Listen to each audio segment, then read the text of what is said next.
नमस्कार, आप सभी का विद्यार्जन कोचिंग क्लासेस यूट्यूब चैनल में आपका आने के लिए धन्यवाद। तो पिछले वीडियोस में हमने भारत की आज़ादी तक का सफ़र हम देख रहे थे। Gandhi Irwin pact, communal award, Poona pact और थर्ड राउंड टेबल कॉन्फ्रेंस हो चुकी थी, जिसमें कोई भी खास कांग्रेस के नेता पहुंचे नहीं थे, जिसकी वजह से कोई मतलब था नहीं उसका।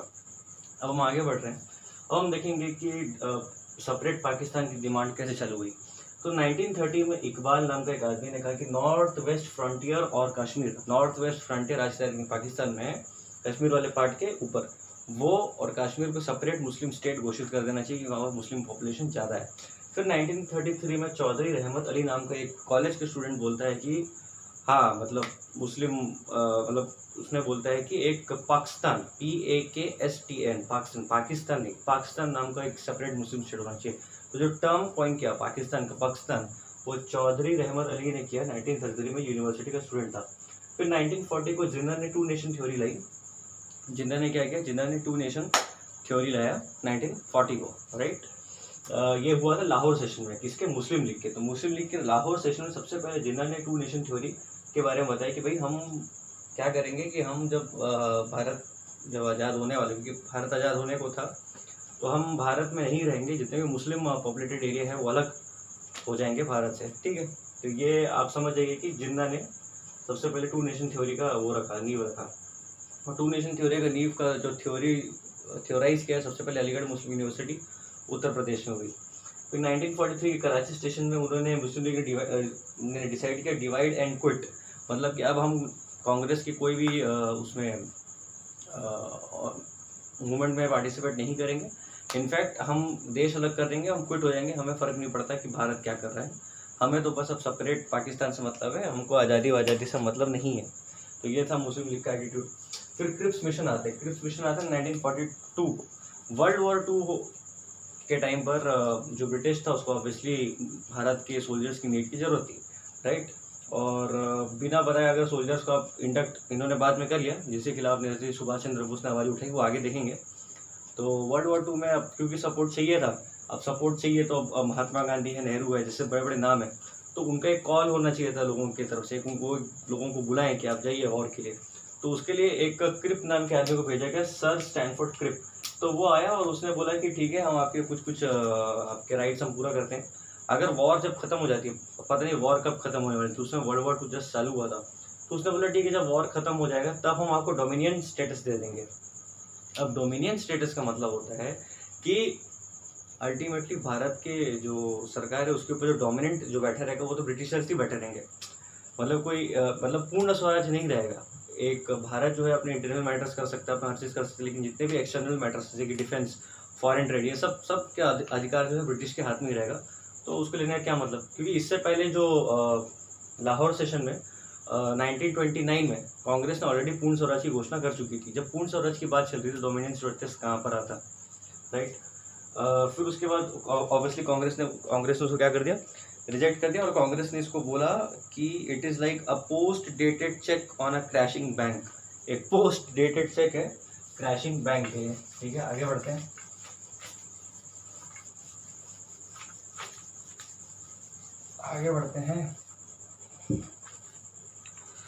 ओके, तो ये हो गया। फिर आता है the revolt of 1942 and quit India movement, ठीक है। फिर उसके बाद हम लोग पढ़ते हैं द क्विट इंडिया मूवमेंट, ठीक है। तो ये क्विट इंडिया मूवमेंट क्या होगा, चीज़ को समझिए। वर्ल्ड वॉर 2 हो गया है चालू, ब्रिटेन की हालत हो गई है खराब। ब्रिटेन की हालत क्या है, इकोनॉमिक और फाइनेंशियल रूप से क्या है, खराब। तो महात्मा गांधी बोलते हैं, महात्मा गांधी ने अपना तीसरा, आखिरी और सबसे बड़ा जो मूवमेंट चालू किया, सबसे पहले उन्होंने non cooperation movement, civil disobedience movement, फिर उससे पहले रावलेट एक्ट के लिए मूवमेंट चालू किया था। ये उनका one of the most decisive movement था। ये बोले कि इस बार कुछ भी हो जाए, मैं इस मूवमेंट को वापस नहीं लेने वाला, कुछ भी हो जाए। तो ही वॉज वेरी डिटरमिन्ड, और उन्होंने चालू किया था क्विट इंडिया मूवमेंट। तो क्विट इंडिया मूवमेंट के बारे में कुछ इंपॉर्टेंट पॉइंट्स है वो मैं लिख लेता हूँ, ओके। ये क्विट इंडिया मूवमेंट का जो डिसीजन हुआ था वो वर्धा में हुआ था, तो उसका नाम पड़ा Wardha proposal, Wardha proposal, right. इसका नाम it is also known as Wardha proposal, okay. The resolution was pass on 8 August 1942 Bombay. Gandhi ji give the slogan do और डाई, ओके। और इसका एक और खासियत है, इसका नाम था लीडरलेस लीडरलेस रिवोल्ट। तो ये एक बहुत इंपॉर्टेंट चीज़ थी। अब होता क्या था पुराने कांग्रेस के जितने मूवमेंट्स थे उसमें ये होता था कि जब मान लीजिए अगर कोई एक सब मूवमेंट कांग्रेस ने चालू किया, तो अगर मान लीजिए कांग्रेस की जो चीफ नेता है जैसे कि गांधी, नेहरू और ये सब, तो अगर उनको जेल हो जाती थी तो लोग बाग घबरा जाते थे, तो उनको समझ नहीं आता कि मूवमेंट चल रहा है कि नहीं चल रहा है। तो गांधी जी ने इस बार बोल दिया था कि it is a leaders revolt. अगर मान लो कि हमको जेल हो भी जाती, क्योंकि हो भी गई उनको तुरंत जेल, जैसे उन्होंने घोषणा की उसके बाद उनको जेल हो भी गई, तो जैसे अगर हमको जेल हो जाता है तो आप अपने डिसीजन खुद ले सकते हैं, right. It was a leaderless revolt और इसका बहुत अच्छा रिजल्ट देखने को मिले। जैसे ही क्विट इंडिया मूवमेंट चालू हुआ, बिहार, बंगाल, ऐसे बहुत से रीजन में जो वहाँ के लोकल लीडर्स थे उन्होंने इसका जिम्मा उठाया और उन्होंने तोड़ फोड़ मचा दी, ब्रिटिशर्स के पूरे सामान वगैरह तोड़ने तड़ने चालू कर दिए। कहाँ गांधीगिरी कुछ नहीं, सब लोग अपने आप में लीडर थे। तो that is why it was very effective,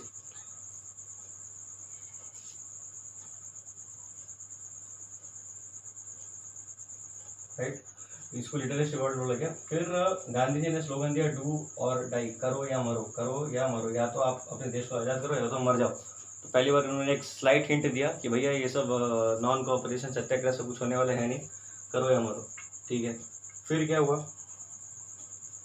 फिर ऑब्वियसली इसको चालू करने के बाद तो लोग शांति से, ब्रिटिशर शांति से बात करने वाले तो थे नहीं, तो उन्होंने क्या किया, गांधी जी और बाकी जितने बड़े कांग्रेस नेता उनको उठा के जेल में डाल दिया। तो गांधी जी को आगा खान पैलेस, ये नाम इंपॉर्टेंट है, आगा खान पैलेस पुणे में उनको उठा के फेंक दिया गया। और फिर वहाँ पर वो जाके आमरण अनशन पर बैठ गए। अनशन में बैठने के बाद लोग बाग उनके जाके वापस से उनको बाहर निकाल के लाए और इसके बाद भी इस मूवमेंट को क्रश कर दिया गया। ये मूवमेंट ज़्यादा देर तक टिका नहीं। अब क्यों नहीं टिका, क्या रीजन से, वो जब हम डिटेल में स्टडी करेंगे तब समझ में आएगा, राइट। फिर उसके बाद है Indian National army.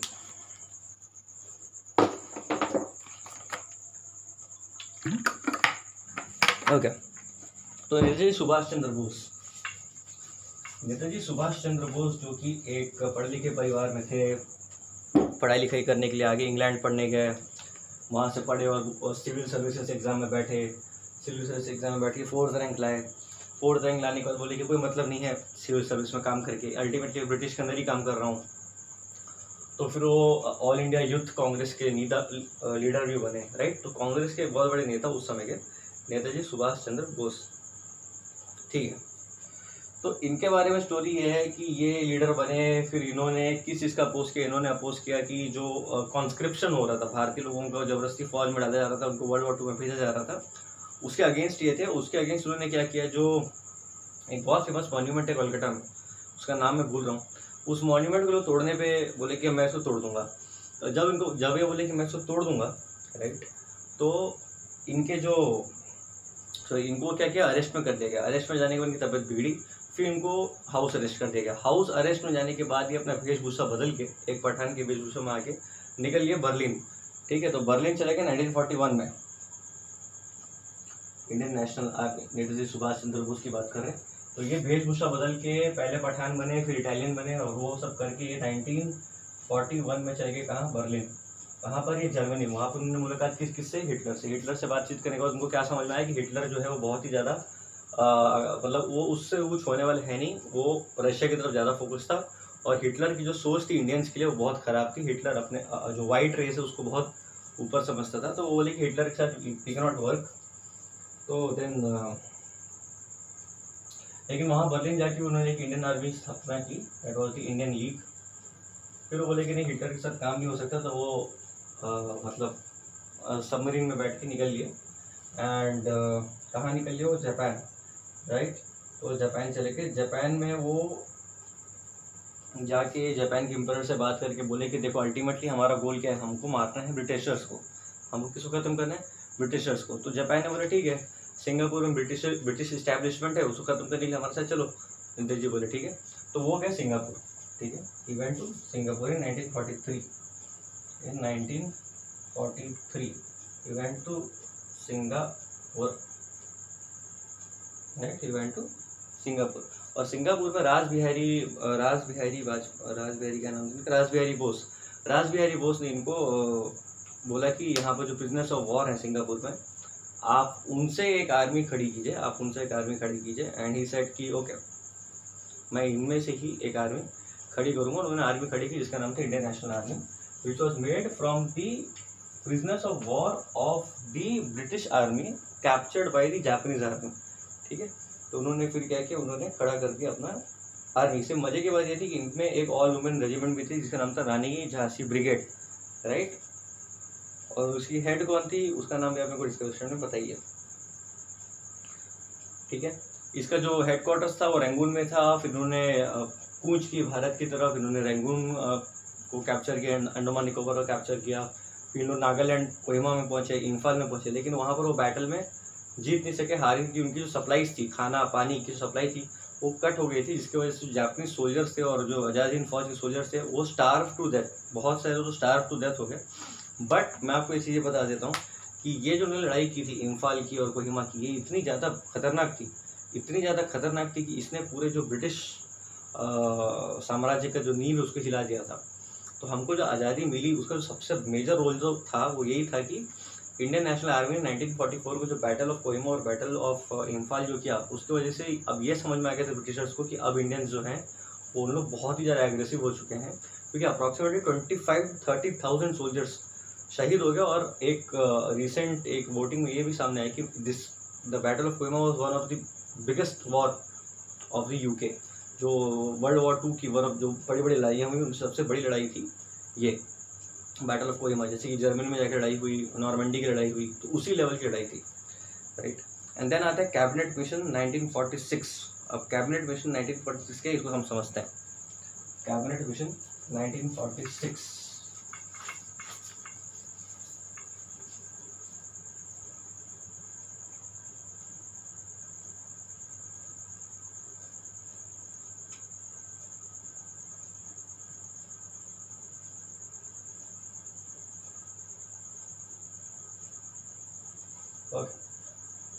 Cabinet mission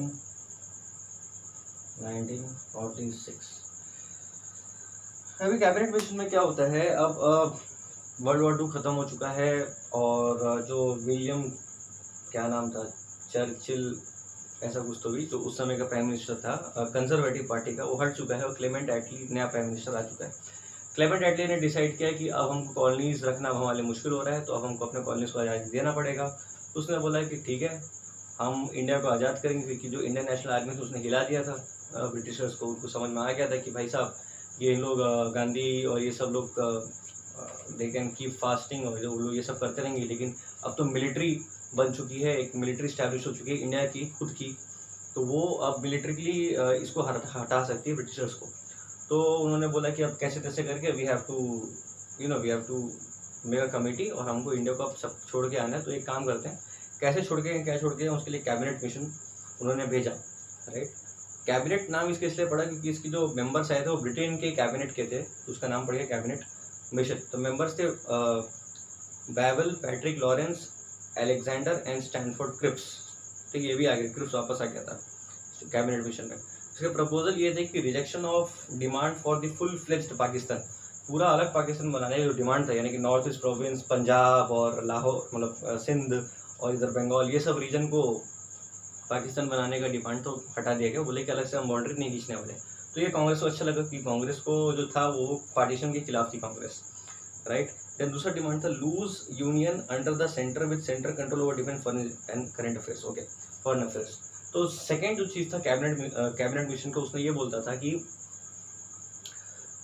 जो पूरा का पूरा कंट्री है, राइट, इंडिया, वो अलग अलग छोटे छोटे प्रिंसली स्टेट से बना हुआ था और ब्रिटिश के, ऑब्वियसली ब्रिटिश की कंट्रोल के बहुत सारे स्टेट्स थे। तो वो बोला कि यार आप एक काम कीजिए, आप अपने स्टेट्स को और अपने प्रिंसली स्टेट्स को, यानी कि जो उस समय जो राजा महाराजा थे, let them handle the internal decision, right. आप उनके इंटरनल डिसीजन में हस्तक्षेप मत कीजिए। आपकी जो गवर्नमेंट रहेगी, सेंट्रल गवर्नमेंट रहेगी, वो सिर्फ फॉरेन ट्रेड्स और डिफेंस ये सब के ऊपर ही कमेंट करेगी, इंटरनेट के ऊपर कमेंट नहीं करेगी। इससे कांग्रेस खुश नहीं थी, क्योंकि जो अगर प्रोविजन, जो छोटे छोटे प्रोविंस अगर उनके पास ही पूरा पावर, जो सेंटर में आने का मतलब ही क्या रहा, ये तो फिर अपने हिसाब से लोग कोई भी सरकार चला सकते हैं। लेकिन इससे खुश था मुस्लिम लीग और जिन्ना। वो खुश इसलिए था क्योंकि उसने ये देखा कि अगर ये छोटे छोटे स्टेट्स अपने हिसाब से डिसीजन ले सकते हैं और एक सिंगल सेंट्रल पावर के अंदर नहीं है, तो मेरे उसको मैप दिखना चालू हो गया, किसका, पाकिस्तान को। उसको दिखा पंजाब, उसको दिखा सिंध, उसको दिखा बंगाल, उसको दिखा असम। वो बोला कि यार ये तो सब मुस्लिम मेजोरिटी स्टेट्स हैं, पार्टीशन हो नहीं रहा है। पार्टीशन में क्या होता है कि अगर मान लीजिए कि लाइन ऐसी खिंचती, तो जैसे आज की तारीख में खिंची हुई है, तो पंजाब जो है उसका कुछ पार्ट इंडिया में रहता, कुछ पार्ट पाकिस्तान में रहता। अब वो ये देख रहा है कि पूरा का पूरा पंजाब में मुस्लिम मेजोरिटी, वो पंजाब की यूनाइटेड बहुत बड़ा था, तो वो भी मेरा, ये भी मेरा, तो उसको एक बड़ा पाकिस्तान दिख रहा था। That is why he accepted the cabinet mission, right. The Muslim League accepted और Congress partially accepted. Okay okay.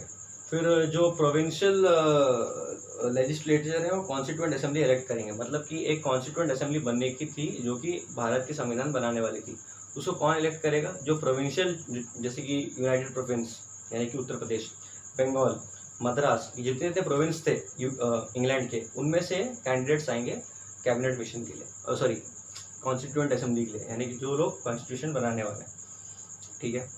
लेकिन ये उतना वर्केबल प्लान नहीं था क्योंकि सेंटर को पावर ही नहीं थी। मेन कांग्रेस को चाहिए था कि सेंटर को पावर रहे, और जिन्ना को इसलिए मजा आ रहा था कि उसको पार्टीशन होते हुए दिख रहा था। पार्टीशन हो ना हो भाई, मेरे जो मुस्लिम स्टेट्स हैं वो तो अच्छे से काम करेंगे, राइट। देन नेक्स्ट है formation of interim government 1946। Formation of interim government, अंतरिम गवर्नमेंट, यानी कि बस अब अंग्रेज जाने ही वाले थे, उनको जाने से पहले जो एक सरकार बनी that was the interim government, ठीक है।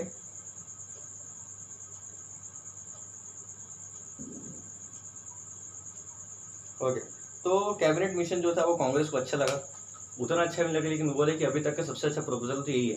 कैबिनेट मिशन जो है वो कांग्रेस को अच्छा लगा, बोले कि कैसी ही होने दो, राइट। तो वैसे ही होने के लिए ऑब्वियसली एक गवर्नमेंट अब बनने वाली है कुछ समय बाद, क्योंकि जो क्लेमेंट एटली था फिर जो नया प्राइम मिनिस्टर था, वो तो बोला था कि भाई अब तुम छोड़ के जाने वाले हैं। तो उससे पहले अंग्रेजों ने खुद की एक गवर्नमेंट बना के गई भाई कि हमारे छोड़ने के बाद कौन गवर्नमेंट बनेगी, तो एक अंतरिम गवर्नमेंट। तो उसमें अंग्रेजों ने अपने पसंद के लोगों को रख दिया, जैसे कि इसके जो हेड थे ही वॉज जवाहरलाल नेहरू। और मुस्लिम लीग जो है उसको इनिशियली ज्वाइन नहीं किया, पहले हाँ बोला फिर ना बोला, मुस्लिम लीग का अलग ही चल रहा था। उनको समझना थोड़ा मुश्किल है, ये हम डिटेल में देखेंगे, राइट। तो इंटरिम गवर्नमेंट बन गई, जवाहरलाल नेहरू थे, राजेंद्र प्रसाद थे, तो उसमें मुस्लिम लीग के भी पार्टिसिपेंट्स थे और कांग्रेस के भी पार्टिसिपेंट्स थे। तो मुस्लिम लीग के पार्टिसिपेंट में बहुत एक फेमस नाम है, दैट वाज दी मंडल। तो जो मंडल थे वो BR अम्बेडकर के साथ में रहते थे, तो वही मुस्लिम लीग के पार्टिसिपेंट थे, और वो ये चाहते थे कि दलित पाकिस्तान जाए, जो भी पाकिस्तान बनेगा, जो भी मुस्लिम स्टेट्स बनेंगे। नहीं, मंडल इसके पार्ट नहीं थे, मंडल माउंटबेटन प्लान के पार्ट थे, मैं उस पर आता हूँ बाद में। Okay, then formation of constituent assembly 1946। तो 9 दिसंबर 1946 में राजेंद्र प्रसाद जो थे वो प्रेसिडेंट बने, और एक कॉन्स्टिट्यूएंट असेंबली बनी जो कि काम चालू कर दी थी कॉन्स्टिट्यूशन को बनाने का, ठीक है। फिर ये है जितना डायरेक्ट एक्शन डे,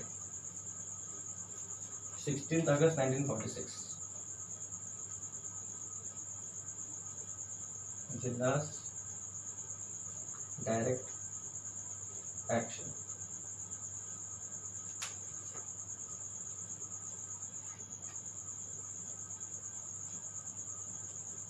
अब देखो कॉन्स्टिट्यूएंट असेंबली का मतलब क्या था, वो लोग जो कॉन्स्टिट्यूशन बनाएंगे, राइट। अब कॉन्स्टिट्यूशन जो लोग बनाएगा वही लोग देश के लॉ निर्धारित करेगा। कॉन्स्टिट्यूशन बनाने के लिए इलेक्शन रखेगा, पहला इलेक्शन रखा गया, उसके बारे में डिटेल में हम लोग पढ़ेंगे जब हम मॉडर्न हिस्ट्री में डिटेल में पढ़ेंगे। तो इलेक्शन जब रखा गया तो इलेक्शन में कांग्रेस जो थी वो पूरे इंडिया में, जो अनडिवाइडेड इंडिया था उसमें पूरे इंडिया में अच्छी खासी सीट जीती, और जो मुस्लिम लीग थी वो पर्टिकुलरली जीती किसमें, जो मुस्लिम पॉपुलेटेड सीट है, जो कि मतलब जिसको जिंदा बोलते थे कि इनको अलग पाकिस्तान बना दो, तो उसमें एक मुस्लिम लीग का परफॉर्मेंस अच्छा था, लेकिन ओवरऑल जीता कौन? कांग्रेस। अभी कांग्रेस जीती, मतलब ये है कि ऑब्वियसली कांग्रेस की गवर्नमेंट बनेगी भारत की आज़ादी के बाद, और कांग्रेस के ही लोग कॉन्स्टिट्यूशन बनाएंगे।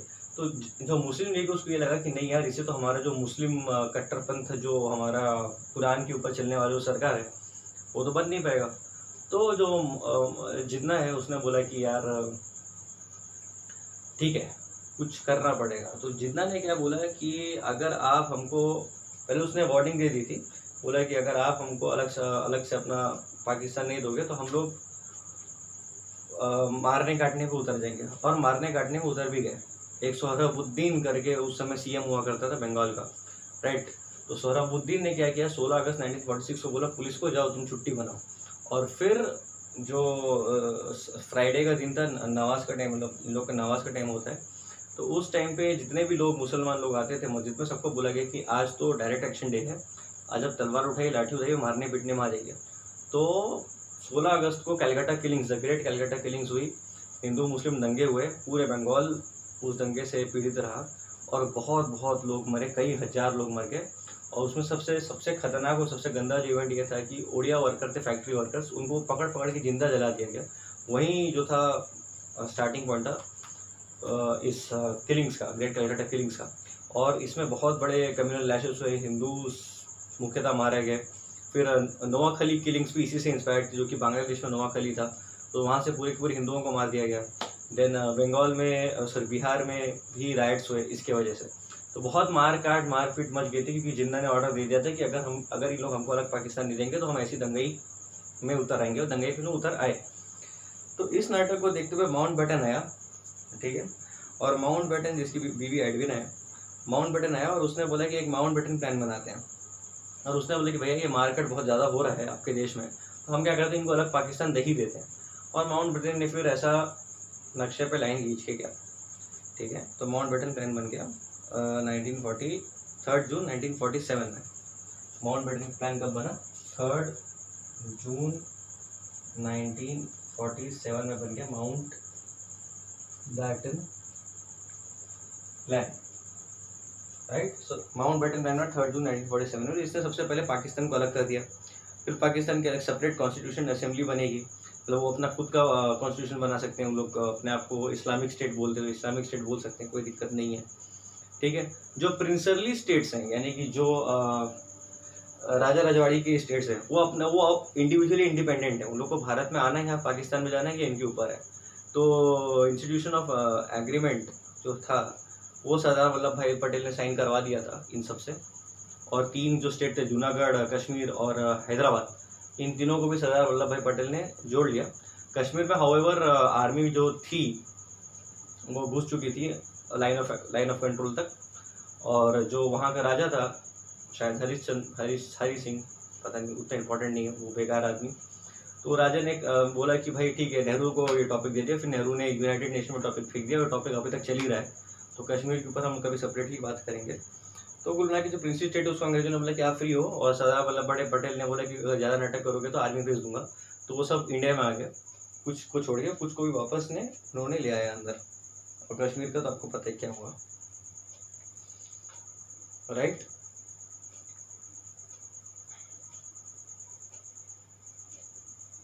फिर एक बाउंड्री कमीशन की स्थापना की, और बाउंड्री कमीशन ने इंडिया पाकिस्तान और इंडिया बांग्लादेश का मैप खींच के अलग कर दिया।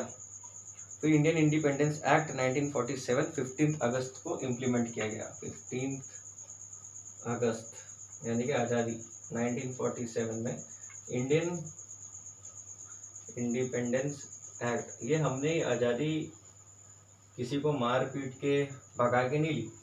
बाहर से ब्रिटिशर आए, उन्होंने एक एक्ट लिखा, इंडिया इस दिन को एक्ट होता है हमारी मंजूरी से।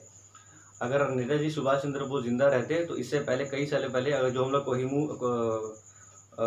कोहिमा और इम्फाल तक पहुंच चुके थे, हम अंदर और आ जाते। अगर इंडियन नेशनल आर्मी के सप्लाईज कट नहीं होते, हम लोग अंदर और आ जाते, और अंदर आके दिल्ली से इनकी सरकार हटा के फेंकते। लेकिन ठीक है, तो इंडियन इंडिपेंडेंस एक्ट साइन हुआ 15 अगस्त 1947 में, और इंडिया को कंप्लीट सॉवरेनिटी मिल गई। वो अपने हिसाब से अपना राज कर सकते हैं, पूर्ण स्वराज मिल गया।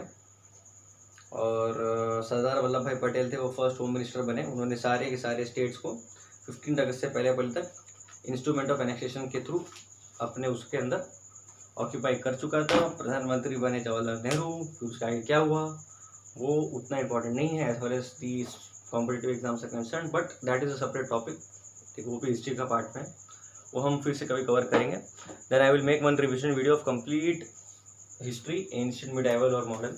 That was the freedom struggle, cabinet mission, formation of interim government, direct action day, फिर माउंटबेटन का प्लान, फिर माउंटबेटन के प्लान से जन्म हुआ किसका, इंडियन इंडिपेंडेंस एक्ट 1947 15 अगस्त, भारत हो गया आज़ाद।